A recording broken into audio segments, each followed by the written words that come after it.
Saints കുട്ടി സ്റ്റോറിയിലേക്ക് എല്ലാവർക്കും സ്വാഗതം. വിശുദ്ധരൊക്കെ എങ്ങനെ സ്വർഗം പ്രാപിച്ചു എന്നതിൻ്റെ ചെറിയ ടിപ്സാണ് ഈ പ്രോഗ്രാമിലൂടെ നമ്മൾ ഷെയർ ചെയ്യുന്നത്. നമ്മുടെയൊക്കെ ജീവിതത്തിൽ എല്ലാവർക്കും ടെൻഷൻസ് വരാറുണ്ട്.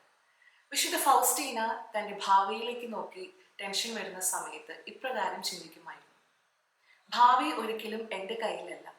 എൻ്റെ കയ്യിൽ ഇപ്പോഴുള്ള ഈ വർത്തമാനകാലം ഞാൻ ഈശോയ്ക്ക് സമർപ്പിച്ച് ഇതിൻ്റെ പൂർണ്ണതയിൽ ജീവിച്ച് ഒരു വിശുദ്ധയാകാൻ ഞാൻ ശ്രമിക്കും.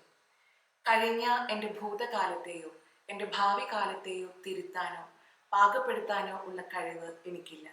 എന്നാൽ ഇന്ന് ഈ സമയം ഈശോയോടൊത്ത് ജീവിച്ച് അതിനെ വിശുദ്ധമാക്കാൻ സാധിക്കും എന്ന് വിശുദ്ധ ഫൗസ്റ്റീന നമ്മെ ഓർമ്മിപ്പിക്കുമ്പോൾ, ഇനി എപ്പോഴെങ്കിലും ജീവിതത്തിൽ ഭാവിയെ ഓർത്ത് ടെൻഷൻ വരികയാണെങ്കിൽ ഈ പുണ്യവതിയുടെ ഈ ടിപ്പ് നമുക്ക് ഓർക്കാം. അങ്ങനെ സ്വർഗം നമുക്കും പ്രാപിക്കാം.